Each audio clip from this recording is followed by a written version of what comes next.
Mr. Speaker, the President's Cabinet.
Mr. Speaker, the Prime Minister of the Republic of India.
Members of Congress, I have the high privilege and distinct honor of presenting to you His Excellency, Narendra Modi, the Prime Minister of the Republic of India.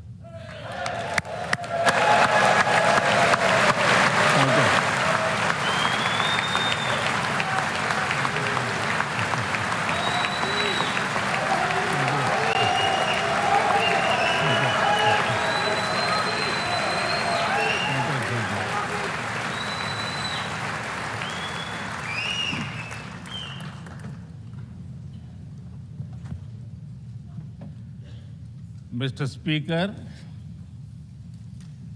Madam Vice President,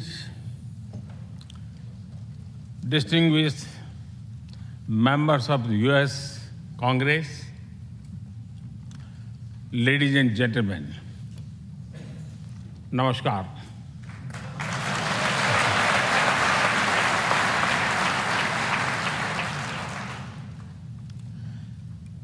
It is always a great honor to address the United States Congress.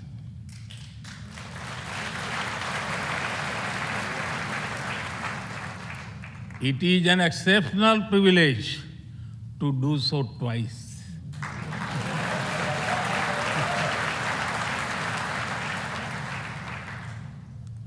For this honor, I extend my deepest gratitude on behalf of the 1.4 billion people of India.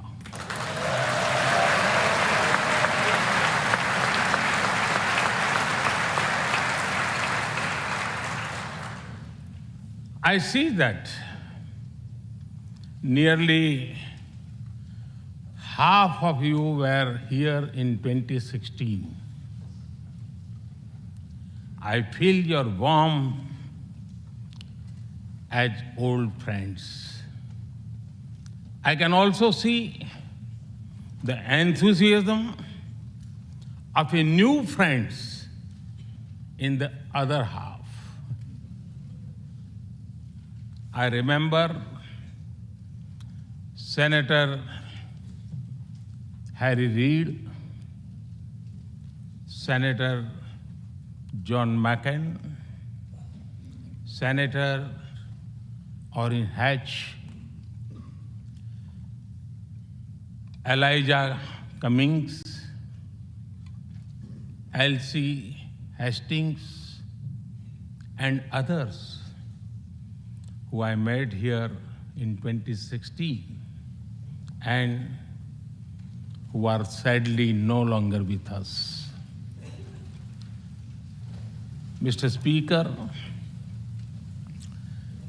standing here 7 Junes ago, that is the June when Hamilton swept all the awards,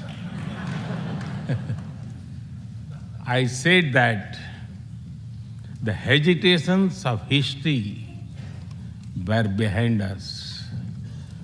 Now, when our era is at a crossroads, I am here to speak about our calling for this century.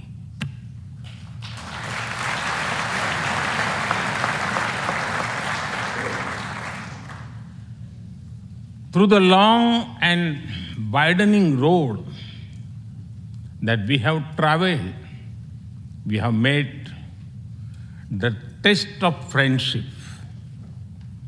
A lot has changed since I came here 7 summers ago. But a lot has remained the same, like our commitment to deepen the friendship between India and the United States.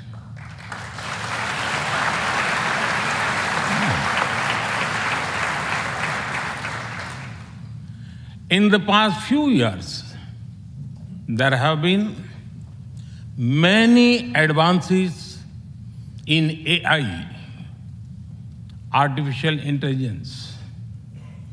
At the same time, there have been even more momentous development in another AI, America and India.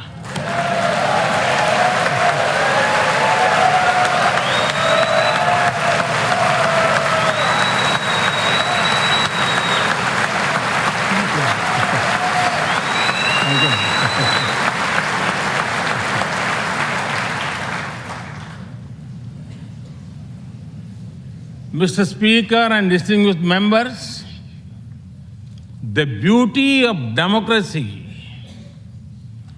is the constant connect with the people, to listen to them and feel their pulse. And I know this takes a lot of time, energy, effort, and travel. It is a Thursday afternoon, a fly-out day for some of you. So I'm grateful for your time. I also know how busy you have been this last month.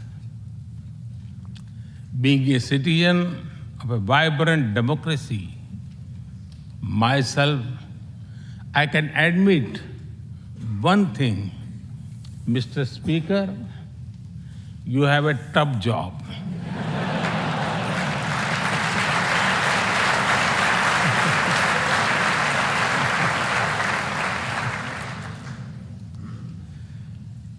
I can relate to the battles of patience, persuasion, and policy.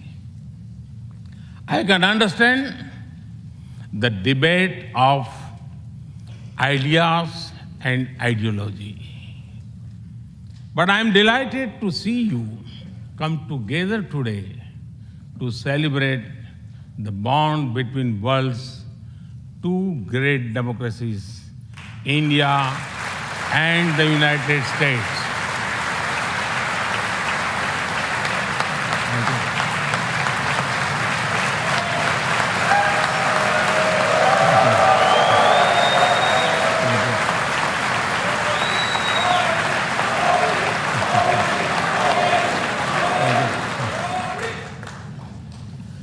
I'm happy to help out. I'm happy to help out whenever you need a strong bipartisan consensus.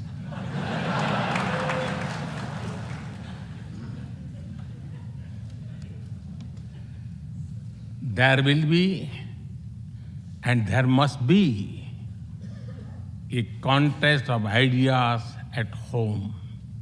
But we must also come together as one when we speak for our nation.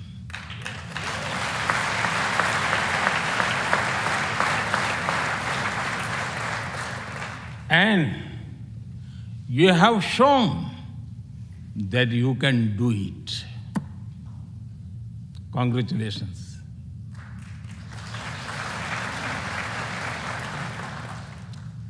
Mr. Speaker, the foundation of America was inspired by the vision of a nation of equal people. Throughout your history, you embraced people from around the world, and you have made them equal partners in the American dream.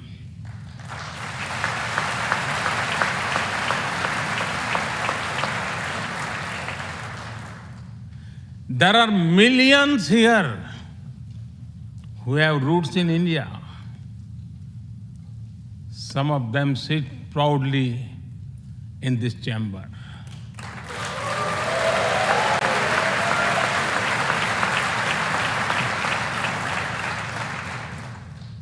And there is one behind me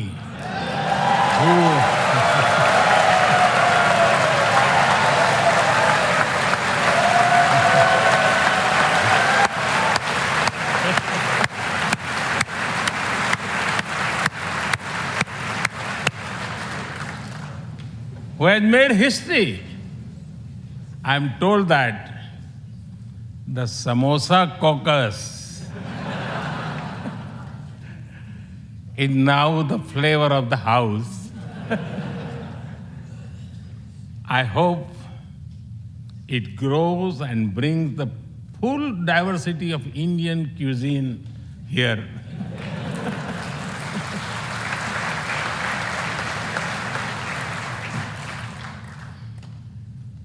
Over 2 centuries, we have inspired each other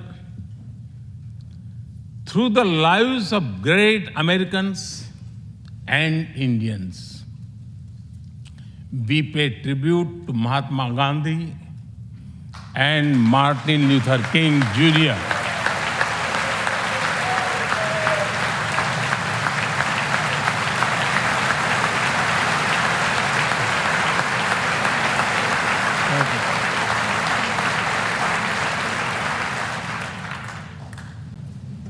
We also remember many others who work for liberty, equality, and justice.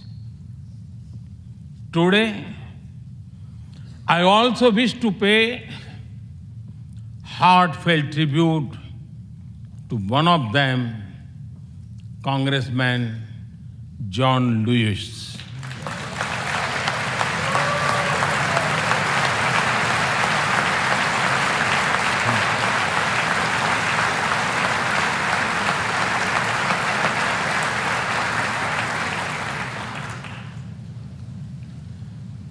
Mr. Speaker, democracy is one of our sacred and shared values. It has evolved over a long time and taken various forms of systems. Throughout history, however, one thing has been clear. Democracy is the spirit that supports equality and dignity.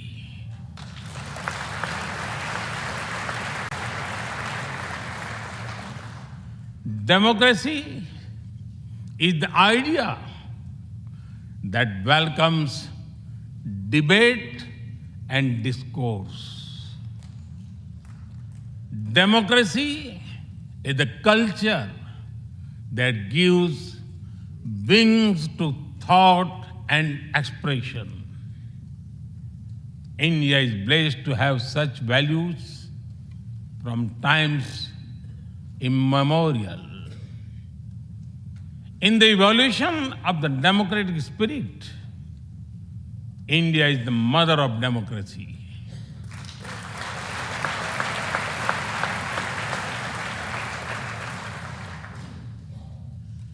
Millennia ago, our oldest scripture said, Ekam Sat Vipra Bahudha Vadanti. It means that truth is one, but the wise express it in a different ways. Now, the U.S. is the oldest and India the largest democracy. Our partnership augurs well for the future of democracy.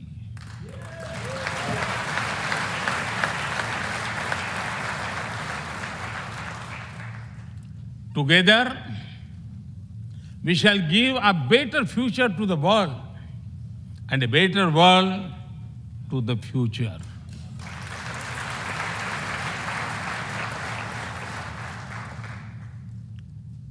Mr. Speaker, last year, India celebrated 75 years of its independence. Every milestone is important, but this one was a special. We celebrated a remarkable journey of over 75 years of freedom after 1,000 years of foreign rule in one form or another. This was not just a celebration of democracy, but also of diversity. Not just of constitution, but also of its spirit of a social empowerment. Not just of our competitiveness and cooperative federalism, but also of our essential unity and integrity.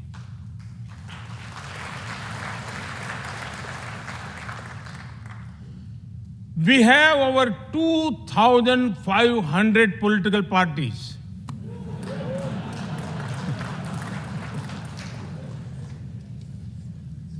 Yes, you heard that right. 2,500. About 20 different parties govern various states of India.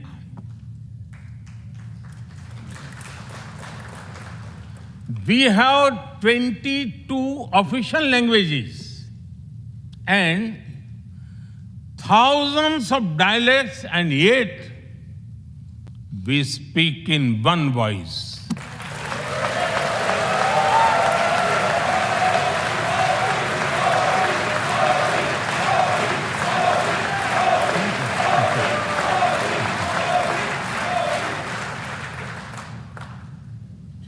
Every 100 miles, our cuisine changes. from dosa to aloo paratha, and from Srikhand to Sandesh. We enjoy all of these. We are home to all faiths in the world, and we celebrate all of them.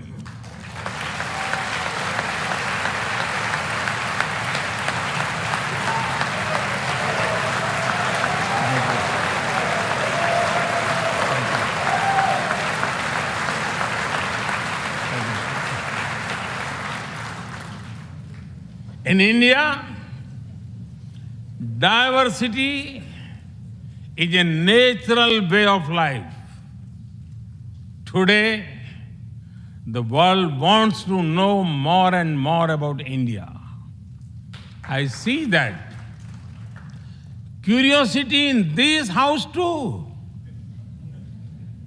We were honored to receive over 100 members of the U.S. Congress in India over the last decade.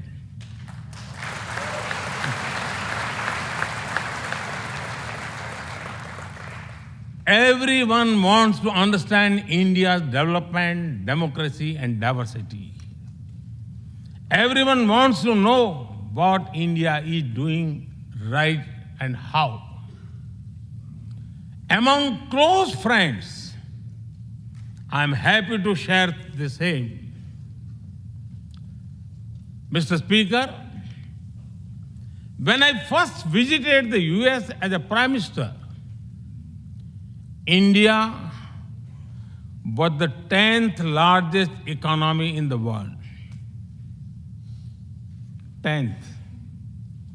Today, India is the 5th largest economy.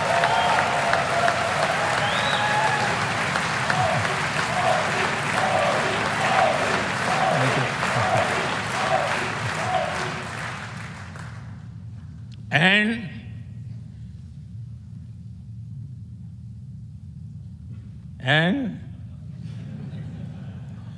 India will be the 3rd largest economy soon.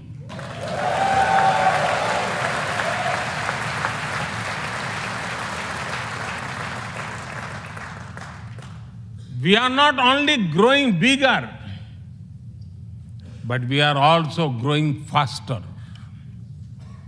When India grows, the whole world grows.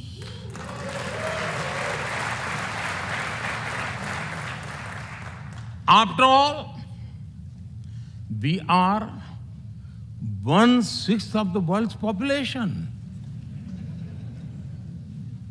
In the last century, when India won its freedom, it inspired many other countries to free themselves from colonial rule.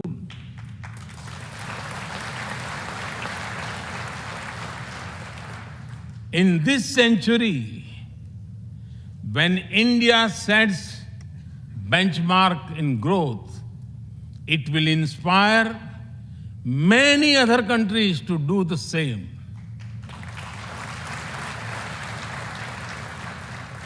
Our vision is सबका साथ, सबका विकास, सबका विश्वास, सबका प्रयास.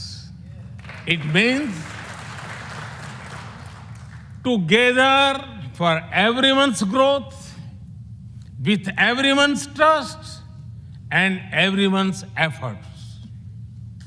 Let me share with you how this vision is translating into action with speed and scale.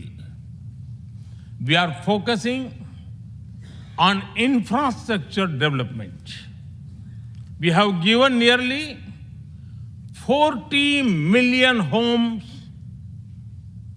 to provide shelter to over 150 million people.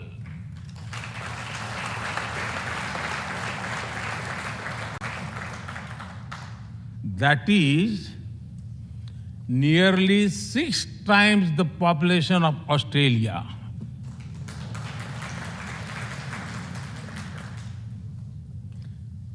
We run a national health insurance program that ensures free medical treatment for about 500 million people.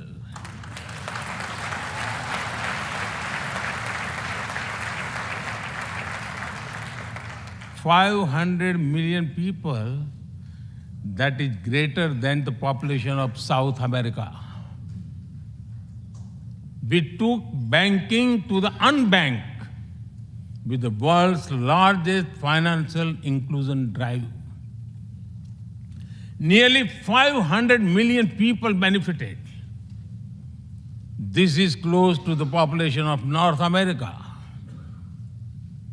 We have worked on building Digital India.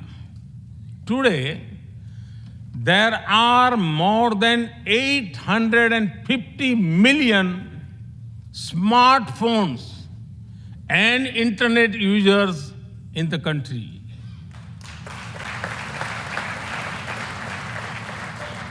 This is more than the population of Europe.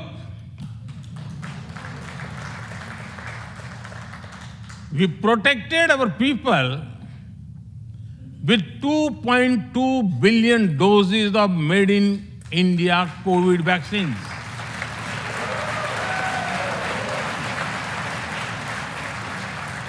And that too free cost.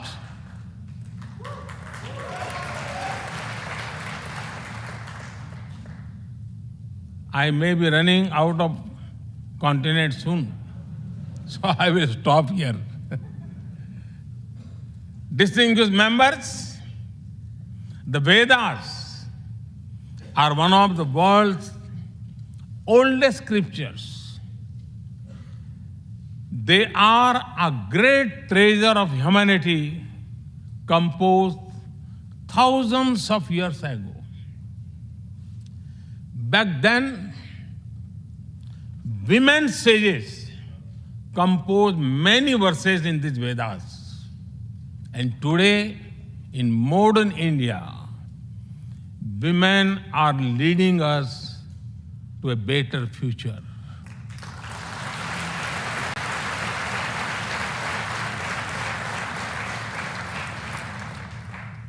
India's vision is not just of development which benefits women. It is of women-led development where women lead the journey of progress.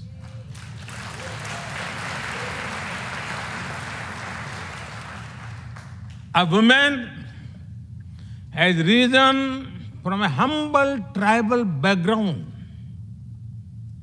to be our head of states.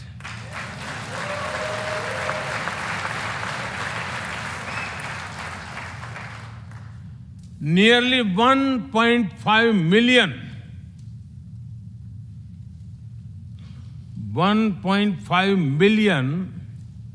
elected women lead us at various levels. And that is of local governments. Today, women serve our country in the Army, Navy, and Air Force. India also had the highest percentage of women airline pilots in the world.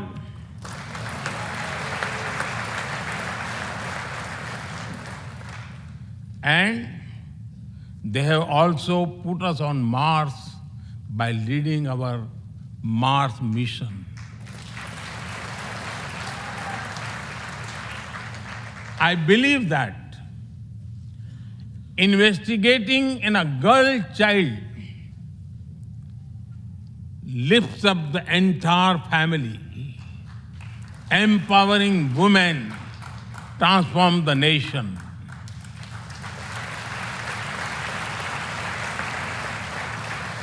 Mr. Speaker, India is an ancient nation with a youthful population. India is known for its traditions, But the younger generation is also making a hub of technology, be it creative reels on Insta or real-time payments. Coding or quantum computing, machine learning or mobile apps, fintech or data science, the youth of India are a great example of how a society can embrace latest technology. In India, technology is not about innovation, but also about inclusion. Today, digital performance are empowering the rights and dignity of people while protecting privacy. In the last 9 years, over 1 billion people got a unique digital biometric identity connected with their bank accounts and mobile phones.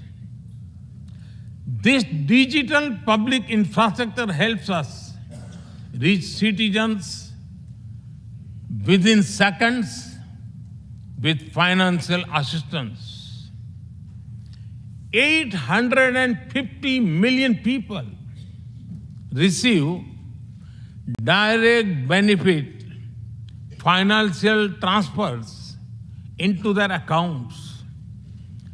3 times a year, over 100 million farmers receive assistance in their bank accounts at the click of a button.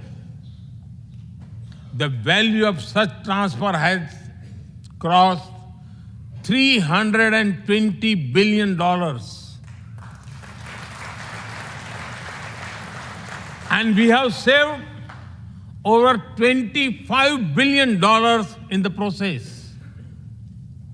If you visit India, you will see everyone is using phones for payments, including street vendors. Last year, out of every 100 real-time digital payments in the world,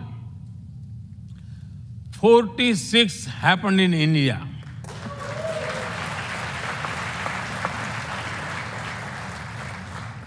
Nearly 400,000 miles of optical fiber cables and cheap data have ushered in a revolution of opportunities. Farmers check weather updates. The elderly get social security payments. Students access scholarships. Doctors deliver telemedicine.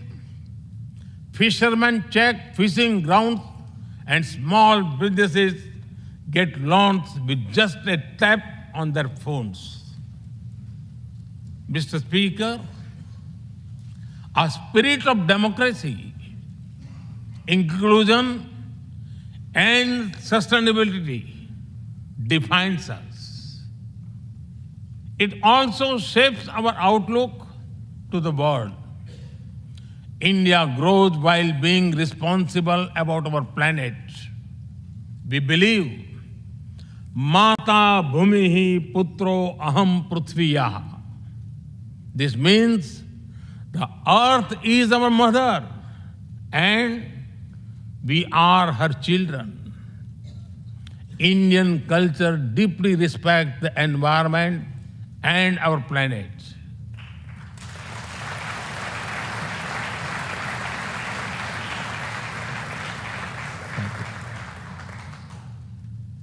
While becoming the fastest growing economy, we grew our solar capacity by 2,300%. Yes, you have heard right. 2,300%.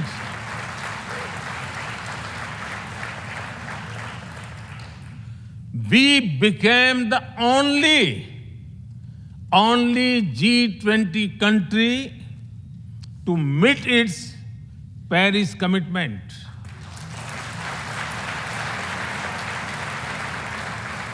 We made renewables account for over 40% of our energy sources, 9 years ahead of the target of 2030.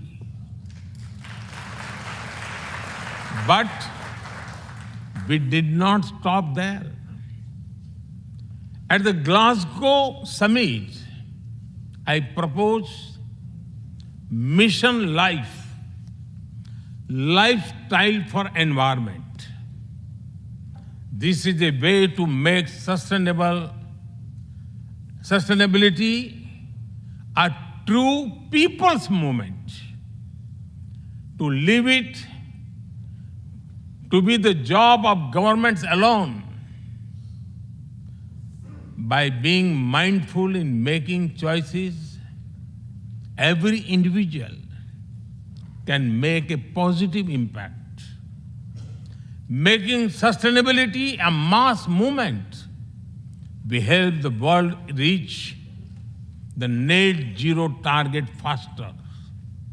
Our vision is pro-planet progress.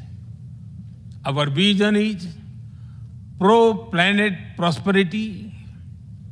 Our vision is pro-planet people.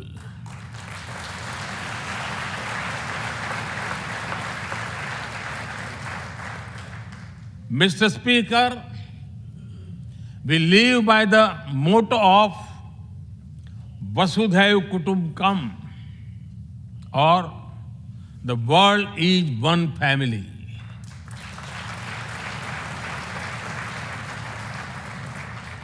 Our engagement with the world is for everyone's benefit. The one sun, one world, one grid seek to join us. All is connecting the world with clean energy.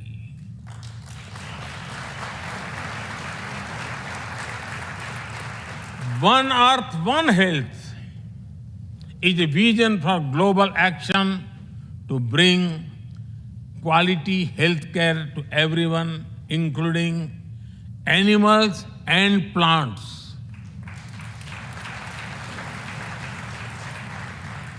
The same spirit is also seen in the theme when we chair the G20, One Earth, One Family, One Future. We advance the spirit of unity through yoga as well. Just yesterday, the whole world came together to celebrate the International Day of Yoga.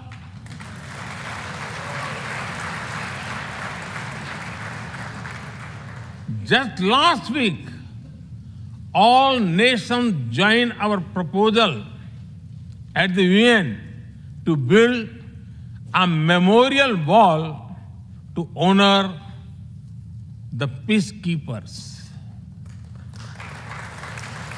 And this year, the whole world is celebrating the International Year of Millets to promote sustainable agriculture and nutrition alike.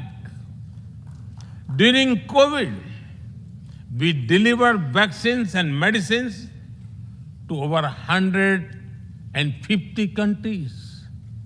We reach out to others, doing disasters as first responders, as we do for our own. We share our modest resources with those who need them the most. We build capabilities, not dependencies.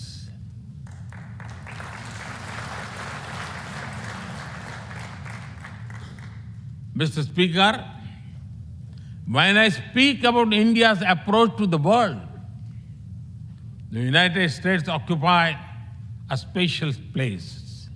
I know. Our relations are of great importance to all of you. Every member of this Congress has a deep interest in it. When defense and aerospace in India grow, industries in the state of Washington, Arizona, Georgia, Alabama, South Carolina, and Pennsylvania thrive.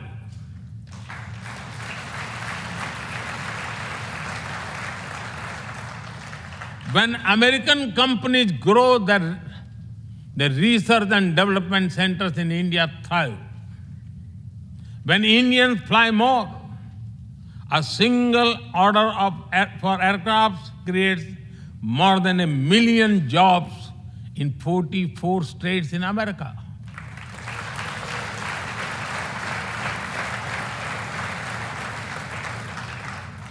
When an American phone makers invest in India, it creates an entire ecosystem of jobs and opportunities in both countries.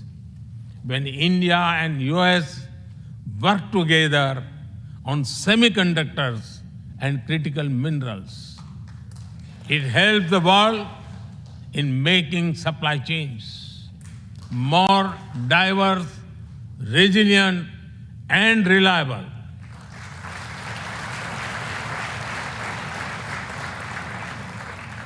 Indeed, Mr. Speaker, we were strangers in defense cooperation at the turn of the century. Now, the United States has become one of our most important defense partners.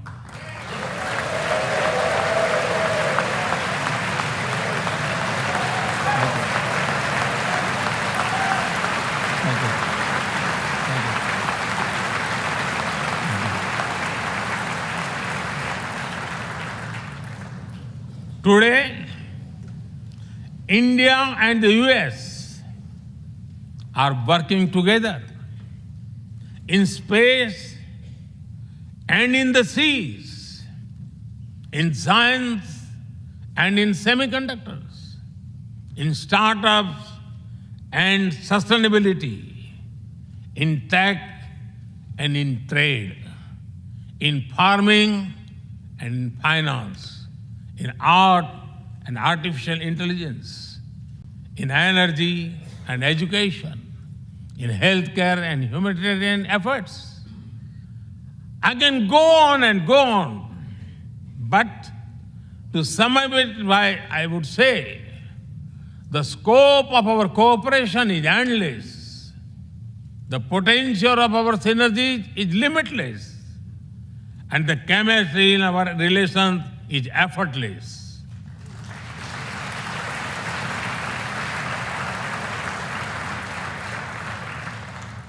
In all this, Indian Americans have played a big role.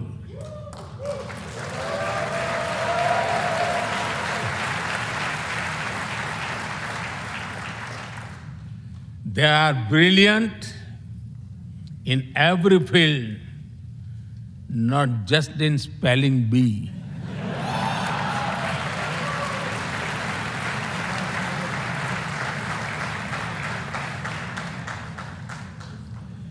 With their hearts and minds, talent and skills, and the love for America and India, they have connected us. They have unlocked doors. They have shown the potential of our partnership. Mr. Speaker, distinguished members, every Indian Prime Minister and American President of the past has taken our relationship further. But our generation has to honor of taking it to greater heights.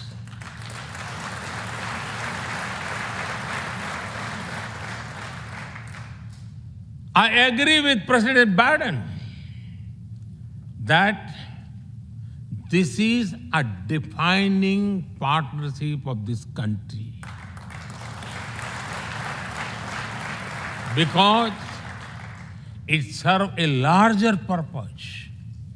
Democracy, demography, and destiny give us the purpose. One consequence of globalization has been to cover over concentration of supply chains. We will work together to diversify, decentralize, and democratize supply chains.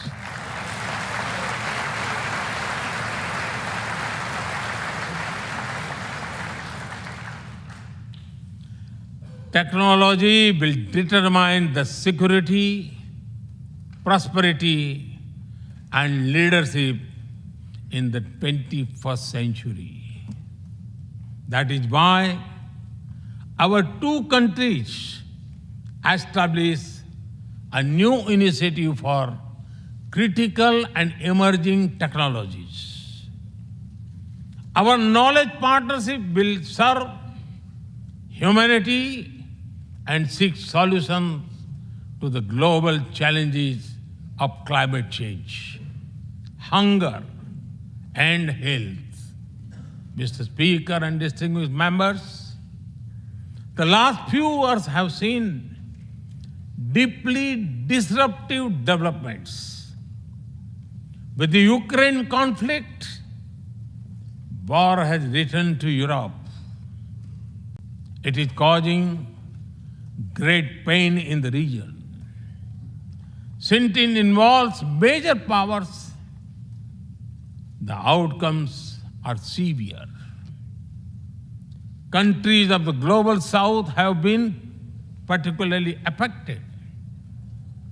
The global order is based on the respect for the principle of the UN Charter, peaceful resolution of disputes, and respect for sovereignty and territorial integrity.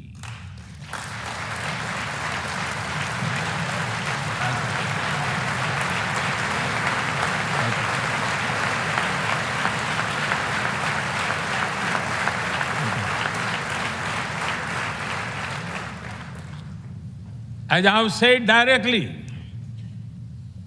and publicly, this is not an era of war.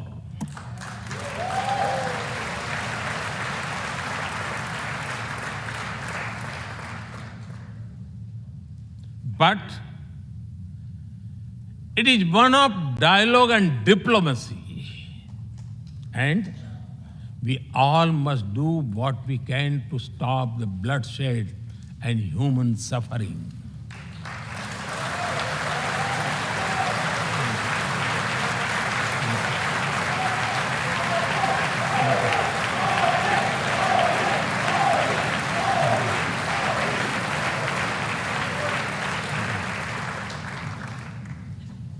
Mr. Speaker,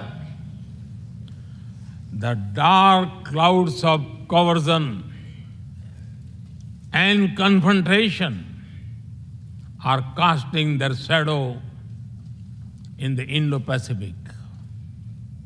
The stability of the region has become one of the central concerns of our partnership. We share a vision of a free, open, and inclusive Indo-Pacific.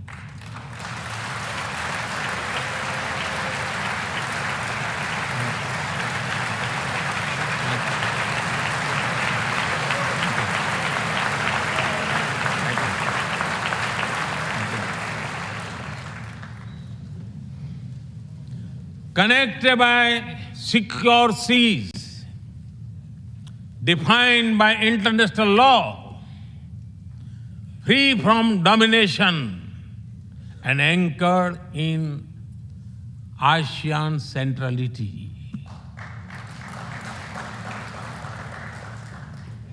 A region where all nations, small and large, are free and fearless in their choices, where progress is not suffocated by an impossible burdens of debt.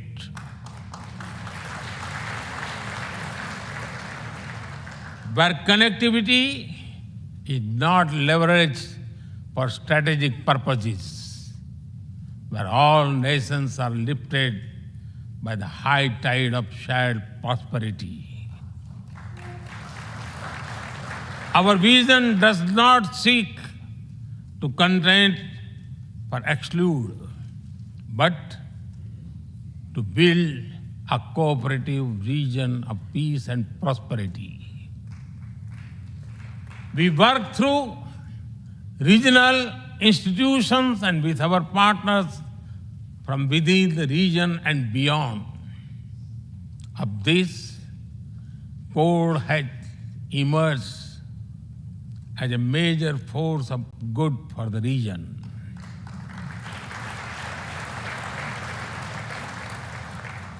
Mr. Speaker, more than 2 decades after 9/11 and more than a decade after 26/11 in Mumbai, radicalism and terrorism still remain a pressing danger for the whole world. These ideologies keep taking new identity and forms, but their intentions are the same. Terrorism is an enemy of humanity, and there can be no ifs and buts in dealing with it.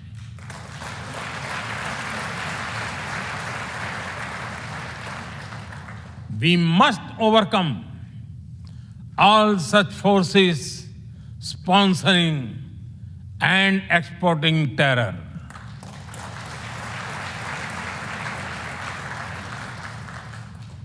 Mr. Speaker, COVID-19's biggest impact was the human loss and suffering it caused. I wish to remember Congressman Ron Wright and the staff members who lost their lives to COVID. As we emerge out of the pandemic, we must give shape to a new world order. Consideration, care, and concern are the need of the hour. Giving a voice to the global South is the way forward. That is why I firmly believe that the African Union be given full membership of G20.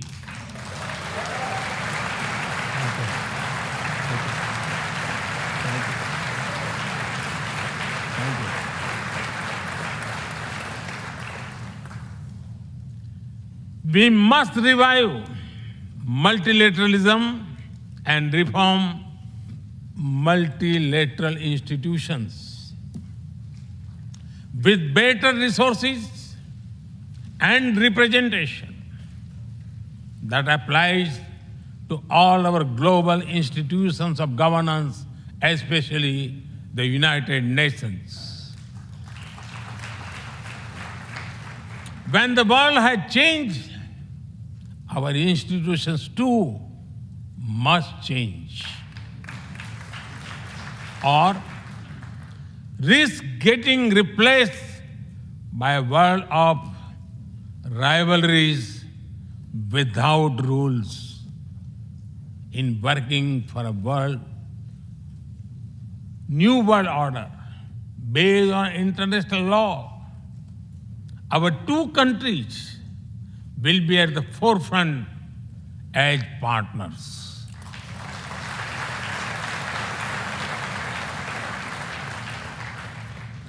Mr. Speaker and distinguished members, today We stand at a new dawn in our relationship that will not only shape the destiny of our two nations, but also that of the world.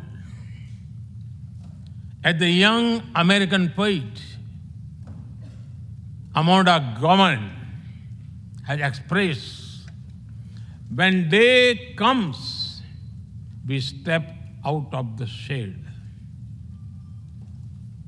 aflame and unafraid. The new dawn blooms as we free it. For there is always light if only we are brave enough to see it.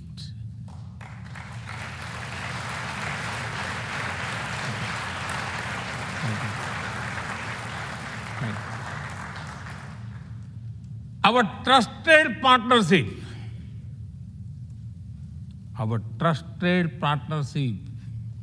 is like the sun in this new dawn that will spread light all around.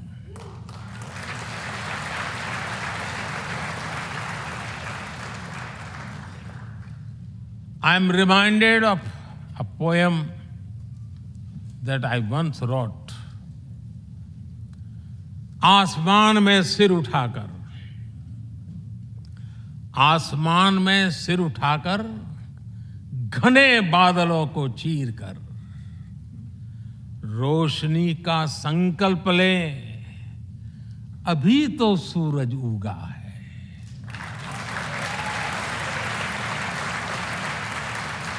अभी तो सूरज उगा है। दृढ़ निश्चय के साथ चलकर, दृढ़ निश्चय के साथ चलकर, हर मुश्किल को पार कर, घोर अंधेरे को मिटाते, घोर अंधेरे को मिटाने अभी तो सूरज उगा है।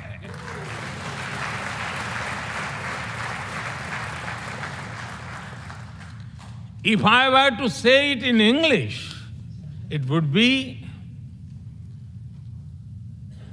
rising its head in the skies, piercing through the dense clouds with the promise of light.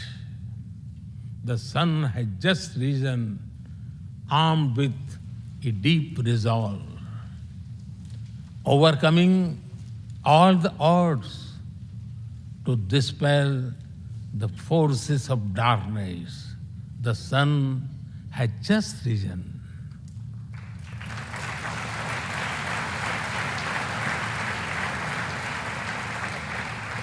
Mr. Speaker and distinguished members, we come from different circumstances and history, but we are united by a common vision and by a common destiny. When our partnership progresses, economic resilience increases, innovation grows, science flourishes, knowledge advances, humanity benefits, our seas and skies are safer, democracy will shine brighter, and the world will be a better place. That is the mission of our partnership.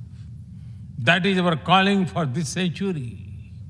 Mr. Speaker and distinguished members, even by the high standards of our partnership, this visit is one of the great positive transformation. Together, we shall demonstrate that democracies matter and democracies deliver.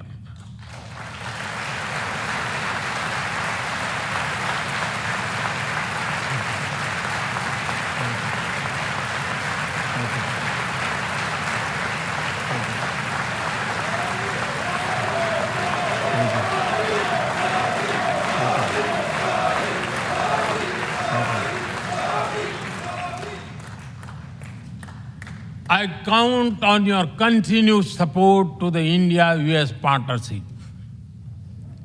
When I was here in 2016, I said that our relationship is primed for a momentous future.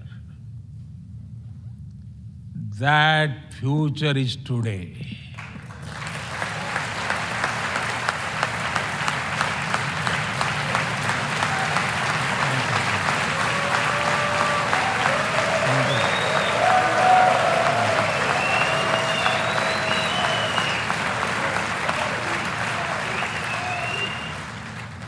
Thank you once again, Mr. Speaker, Madam Vice President, and the distinguished members of this honor. God bless America. Jai Hind. Long live India-US friendship. Thank you.